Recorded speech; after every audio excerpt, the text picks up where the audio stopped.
Bonjour, bienvenue dans Le Monde devant soi, le rendez-vous géopolitique de Slate. Je suis Hélène Decomer, rédactrice en chef de Slate, et je suis en compagnie de Jean-Marie Colombani, cofondateur de Slate. Bonjour Jean-Marie. Bonjour Hélène. Et d'Alain Frachon, éditorialiste au Monde et spécialiste des questions internationales. Bonjour Alain. Bonjour Hélène. Ce dimanche 23 février, les Allemands iront voter pour élire leurs nouveaux députés. Des élections législatives anticipées à fort enjeu. Le pays vient de traverser 2 années de récession, l'extrême droite y fait une percée historique depuis la Seconde Guerre mondiale, et le positionnement de l'Allemagne vis-à-vis de la guerre en Ukraine est déterminant pour la suite des événements. Olaf Scholz, le chancelier actuel, va très vraisemblablement perdre ces élections.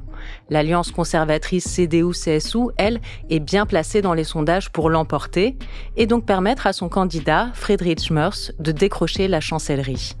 Avant d'entrer dans le vif du sujet, Jean-Marie, est-ce que vous pouvez nous faire un petit rappel des épisodes précédents ? Qu'est-ce qui s'est passé en Allemagne pour qu'il y ait aujourd'hui des élections législatives anticipées ? C'est-à-dire que l'Allemagne était rattrapée comme d'autres par une situation économique difficile, puisqu'elle est à sa 2e année de récession. Donc ça, c'est quelque chose qui pèse beaucoup. Et sur les voies et moyens d'en sortir, et notamment sur les questions budgétaires, il y a eu une dissociation de la coalition qui était au pouvoir. Et donc coalition SPD. SPD, libéraux et verts. Et donc les libéraux ont perdu patience, d'une certaine façon, et ont décidé de quitter la coalition. Donc la coalition ayant éclaté, le chancelier a dû se résoudre à convoquer des élections anticipées. Et c'est évidemment un choix qui était difficile parce que les sondages étaient en défaveur et sont toujours en défaveur des socialistes, du SPD. Et donc, il a dû aller aux élections alors que le contexte politique est évidemment défavorable. C'est paradoxal d'ailleurs parce que ces années de récession qui pèsent évidemment sur le climat allemand, correspondent aussi au déclenchement d'une crise industrielle majeure, notamment dans le secteur de l'automobile, lié au ralentissement chinois, lié donc à une conjoncture internationale défavorable, alors que les Allemands ont eu le sentiment que s'effondrait l'un des piliers de la prospérité allemande.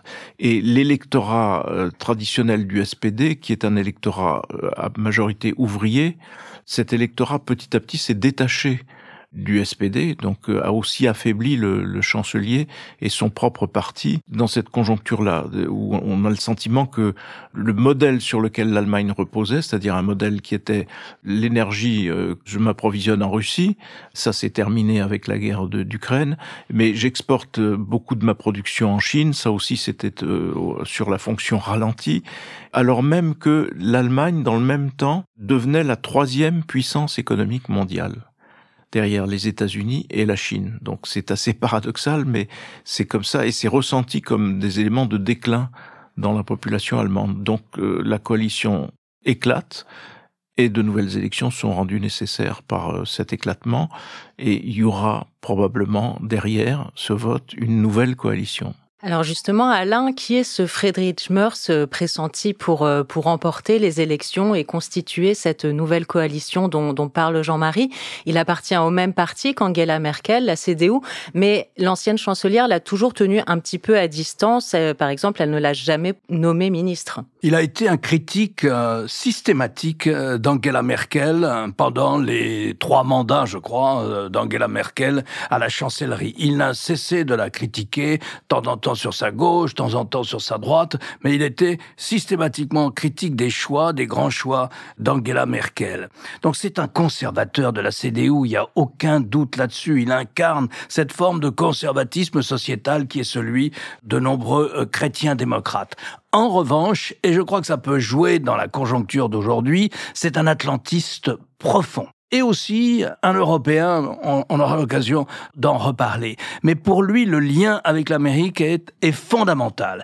Et c'est un homme qui, comme d'ailleurs l'ensemble des Allemands de son pays, est profondément traumatisé par ce qui arrive. Non seulement la guerre en Ukraine, mais surtout les positions prises par Donald Trump, ou récemment à Munich, la semaine dernière, lors de la grande conférence sur la sécurité qu'il y a tous les ans à Munich, par les propos du vice-président J.D. Vance. Il faut comprendre que cette élection, je crois, peut jouer en sa faveur parce que c'est un homme très familier des questions de sécurité, très familier des questions internationales, qui a pris des positions très claires et très nettes là-dessus, qui est prêt à continuer avec les autres Européens un soutien à l'Ukraine le temps qu'il faudra, au moins un soutien financier. Ce qui n'est pas le cas du chancelier social-démocrate actuel, Olaf Scholz, qui par exemple, sur la question du déploiement éventuel de troupes européennes dans le cadre d'un cessez-le-feu qu'il faudrait observer pour dissuader une nouvelle guerre, Olaf Scholz, lui, n'est pas enthousiaste du tout, pour ne pas dire qu'il est opposé à un déploiement de troupes européennes en Ukraine. Merz, ce sera différent. Merz est beaucoup plus déterminé dans cette histoire, beaucoup plus que le SPD. On sent bien que le SPD, depuis ses origines, si vous voulez, est marqué par une forme de neutralisme, pendant la guerre froide notamment, et que cela pèse aussi, au moins dans les représentations politiques qui sont celles de Scholz. Un mot sur les sondages, et après je vous donnerai un mot sur quelques titres de la presse qui vous donnent un petit peu l'ambiance de cette élection. Alors, Monsieur Merz, la CDU est créditée de 30%, voire un peu plus des sondages. Si les sondages sont confirmés par les urnes, par les électeurs, ça mettrait en principe la chancellerie à portée de main pour Friedrich Merz, avec qui ça dépendra du résultat des autres. L'AfD, le parti de l'ultra-droite que dirige Alice Weidel, l'AfD est créditée sondage après sondage de 20% des suffrages. Le SDP, selon les sondages, et quelquefois tourne entre 17 ou 14. C'est un effondrement pour la social-démocratie allemande, qui a été longtemps une des plus puissantes social-démocraties d'Europe de l'Ouest. Et enfin, les Verts tournent autour aussi des mêmes pourcentages, ou à peu près, que le SDP. Donc voilà, on peut imaginer à partir de là toutes les formules. Ça prendra du temps, ça prend toujours 2, 3, 4 mois, parce que les Allemands sont des gens sérieux, ils discutent d'un programme, le programme on l'applique, le programme se fait à coup de compromis entre les forces politiques qui le dirigent. Quel va être l'impact des récents propos de Trump, qu'on peut qualifier d'alignement total sur les positions russes dans la guerre en Ukraine? Il y a un pivot majeur de la politique américaine en direction de la Russie, surprenant, au moins dans la rhétorique, je ne dis pas dans les faits. Les bases de l'OTAN restent, il n'est pas question de les fermer pour le moment, restent en Europe, mais enfin l'Alliance transatlantique va très mal. Et quel peut être l'impact sur les élections ? Est-ce que ce sera plutôt en faveur d'un homme comme Merz, qui est très en avance, qui est sur les positions de politique étrangère, très claires? C'est possible. Est-ce que ce sera plutôt, c'est pas le moment de changer le chef? Est-ce que ça profitera à Olaf Scholz? C'est possible aussi. On ne sait pas. Mais je vais quand même vous lire quelques titres de la presse d'hier, à la une. L'ordre de l'après-Seconde Guerre mondiale est enterré par Donald Trump, qui s'aligne sur la Russie, et non plus sur ses alliés de l'OTAN en Europe. Au contraire, il les critique. C'est un schisme dans l'Occident, titre l'éditorialiste de la Frankfurter Allgemeine Zeitung. Un autre titre, pour la première fois depuis 80 ans, l'Amérique n'est plus notre ami. Il y a le contexte international dont vient de parler Alain, mais il faut aussi intégrer le fait qu'il y a devant les futurs dirigeants allemands de lourds problèmes économiques. Et les problèmes économiques tiennent à la situation. Donc l'Allemagne est en récession pour le moment, et il lui faudra sortir de cette récession et en même temps de réinventer son modèle. Parce que le modèle aujourd'hui est furieusement combattu par la réalité, notamment par la réalité chinoise. Et donc ça va vraiment occuper l'essentiel du travail des dirigeants allemands, et ça va rendre évidemment la discussion pour la formation d'une coalition très complexe et très longue. Mais les Allemands ont l'habitude de ce processus, comme l'a rappelé Alain. C'est un processus long, et ensuite, une fois que les choses sont dites et sont écrites, on n'en sort plus. On applique la politique. Et parfois, on se heurte à la réalité, comme l'a expérimenté Olaf Scholz, et la coalition explose. Mais en attendant, c'est un travail qui va être dominé par les questions économiques, et aussi par une question qui a écrasé d'une certaine façon la campagne électorale elle-même, en tout cas le dernier mois de campagne électorale, qui est l'immigration. Oui, parce qu'il y a eu 2-3 attentats. l'AfD a fait beaucoup campagne là-dessus. Absolument. Et c'est certainement certainement pour ça qu'elle atteint la deuxième place dans les sondages. Donc cette seconde place de l'extrême droite dans un pays comme l'Allemagne, à des élections aussi importantes, peut laisser à minima interrogatif, voire source d'inquiétude. Vous parliez, Alain, de cette coalition qu'il va falloir former. Est-ce qu'on peut imaginer qu'il y aura une alliance entre la CDU-CSU et l'AfD, chose qui habituellement est gardée à distance par un cordon sanitaire dénoncé par J.D. Vance. Qu'est-ce que Friedrich Merz va faire par rapport à ça ? Je m'avance avec prudence, je ne suis pas familier des questions de la scène politique intérieure allemande. Je crois que vous avez raison de poser la question parce que, au niveau des Länder, je sais que l'on n'exclut pas des alliances implicite ou explicite entre le parti chrétien-démocrate, les chrétiens-démocrates, le parti de M. Merz et l'AfD d'Alice Weidel. Au niveau fédéral, je ne crois pas. Parce que j'ai suivi quelques instants du débat qu'il y avait entre les 4 candidats, c'est-à-dire Mme Weidel pour l'AfD, Scholz pour le SDP, je me souviens plus qui était le représentant ou la représentante des Verts, et puis il y avait Merz pour la CDU. Et la politique étrangère les a véritablement séparés. Elle était seule, l'AfD était seule à réclamer une position de totale neutralité de l'Allemagne dans la guerre en Ukraine, à être radicalement opposé au maintien de l'aide allemande et européenne à l'Ukraine, à être encore plus radicalement opposé au déploiement éventuel de soldats allemands dans une force d'observation du cessez-le-feu européenne déployée en Ukraine. Et là, véritablement, si vous voulez, entre ces 4 partis, la frontière était gigantesque. Il y avait d'un côté l'AfD et de l'autre côté les 3 autres. Donc je la vois mal figurer dans une majorité, participer à une majorité avec les autres, tant les différences sont grandes en ce qui concerne la politique étrangère. On est dans une crise européenne, on est dans un moment où l'Europe est menacée, on est dans un moment stratégique fondamental pour l'Europe. Et, honnêtement, je ne sais pas. Mais en revanche, il est vrai que dans certains Länder, pour composer la majorité politique dans certains Länder, il n'est pas exclu, ou c'est déjà peut-être même une réalité pour certains d'entre eux, d'assister à des alliances avec l'AfD. Le déterminant principal du vote, c'est quand même l'immigration, parce qu'il y a eu une série d'attentats, notamment un attentat à Munich, et des attentats qui ont à la fois bouleversé l'Allemagne et surpris aussi l'Allemagne, parce que les gens ne se pensaient pas exposés à ce point, d'autant que c'était au contraire une attitude inverse qu'avait eu l'Allemagne avec la chancelière qui avait ouvert les frontières et accueilli un certain nombre de réfugiés. 1 million, et donc c'est cet accueil qui est aujourd'hui dénoncé, remis en cause, notamment dans certains Länder qui trouvent que l'intégration coûte cher, entre autres, et puis les attentats qui ont conduit un certain nombre de gens à faire le rapprochement entre le nombre des immigrés accueillis et les attentats. Donc c'est ça qui a au fond beaucoup nourri la progression de l'AfD dans cette campagne électorale, et ça va aussi peser dans la discussion pour une future coalition. Est-ce que ça peut jouer sur des majorités locales? Ça, je ne sais pas, on verra à l'expérience. Pour l'instant, il y a eu un incident, c'est-à-dire un texte sur l'immigration précisément, qui était censé être voté par l'AfD et les chrétiens-démocrates. Ça a provoqué un énorme tollé en Allemagne, une succession de manifestations plus imposantes les unes que les autres. Donc, difficile aujourd'hui, avant le vote lui-même, de savoir comment les choses peuvent s'organiser. Reste que l'Allemagne connaît quand même un problème démographique et qu'elle a besoin de main-d'œuvre étrangère, notamment dans une phase où l'industrie et l'économie de manière générale se portent aussi mal. Et c'est d'ailleurs reconnu par le patronat allemand, parce que le patronat allemand est aux avant-postes quand il s'agit de plaider pour une immigration qualifiée dont l'Allemagne a besoin, bien sûr. Je voudrais qu'on revienne sur la situation de l'Ukraine, évidemment, et du rapprochement très très fort entre Donald Trump et Vladimir Poutine, qui rebat complètement les cartes.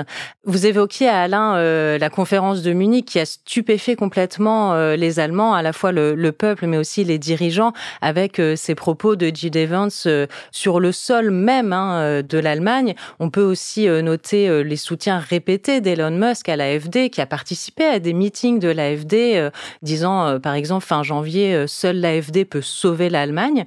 Je vous pose la question très franchement, l'un et l'autre, est-ce qu'on peut parler d'ingérence américaine dans la campagne allemande ? Alors ça, ce n'est pas nouveau. Il y a régulièrement des ingérences américaines dans les campagnes électorales en Europe. C'était notamment le cas durant toute la guerre froide et des ingérences souvent encore plus grossières que celles-là. Alors souterraines ou avouées, il y en a. Mais là, c'est clair. Là, à 2 reprises, parmi les plus hauts personnages de l'administration américaine, le vice-président Vance, on parlait de cette conférence sur la sécurité à Munich la semaine dernière, qui n'a pas trouvé le temps de discuter avec le chancelier Olaf Scholz, mais qui a trouvé le temps de rencontrer Alice Weidel et de lui apporter son soutien. Donc c'était le soutien officiel de l'administration américaine par le biais du vice-président.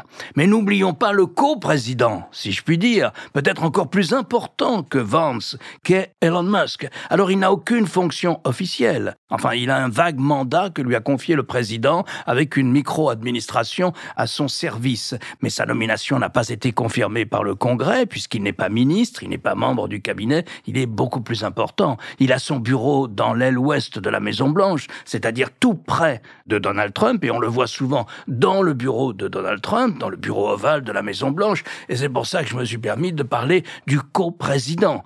Et donc vous avez non seulement le vice-président des États-Unis, mais le co-président des États-Unis, qui lui, vous l'avez dit, milite activement sur son réseau X pour Alice Weidel et qui lui a même accordé un très long entretien sur son réseau X avec naturellement le coefficient multiplicateur qu'il peut y avoir sur un réseau social comme celui-là, particulièrement puisqu'il est au service, très largement au service d'Elon Musk.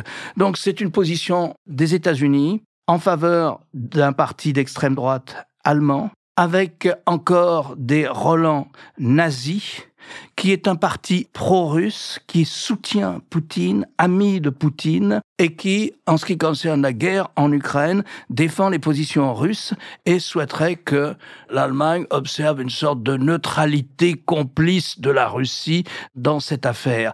Et j'ajoute que c'est aussi un parti opposé à l'Union européenne, anti-européen.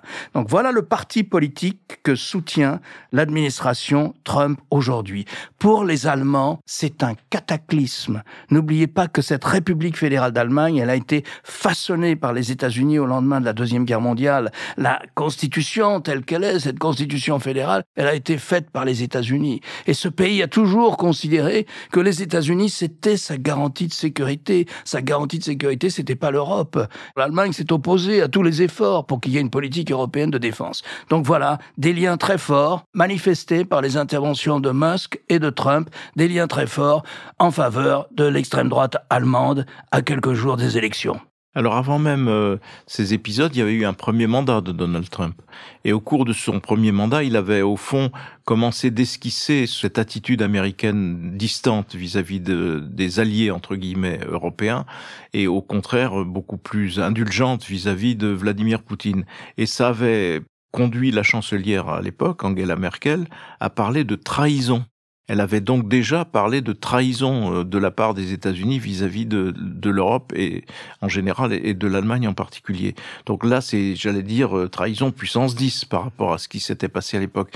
Et sur les ingérences américaines, Alain avait raison de rappeler qu'elles existaient, mais elles n'étaient pas colorées par l'extrême droite, par l'idéologie de l'extrême droite. C'était une idéologie anti-soviétique. Il s'agissait de faire barrage à l'Union soviétique et d'empêcher qu'elle ne progresse. Donc les Allemands ont l'habitude de cela. Sauf que là, c'est un discours et une idéologie qui est évidemment hallucinante parce que on se demande si Vance et ceux qui parlent comme lui, Elon Musk et autres, savent que des soldats américains, britanniques et autres ont débarqué sur les plages de Normandie. Est-ce qu'ils savent que ce débarquement a eu lieu? Est-ce qu'ils savent seulement pourquoi ces soldats étaient là? Qu'est-ce qu'ils combattaient? Ils combattaient les nazis, donc je veux dire, c'est en cela que c'est hallucinant et c'est en cela que ça peut évidemment traumatiser pas seulement les Allemands, ça doit nous traumatiser nous aussi. Et tout ça, un mois seulement après les commémorations des 80 ans de la libération d'Auschwitz.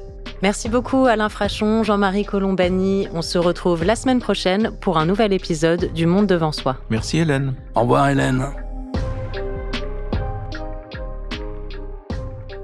Le Monde devant soi est un podcast produit par Slate Podcast. Production éditoriale et présentation, Hélène Decomer. Prise de son, montage et réalisation, Aurélie Rodriguez.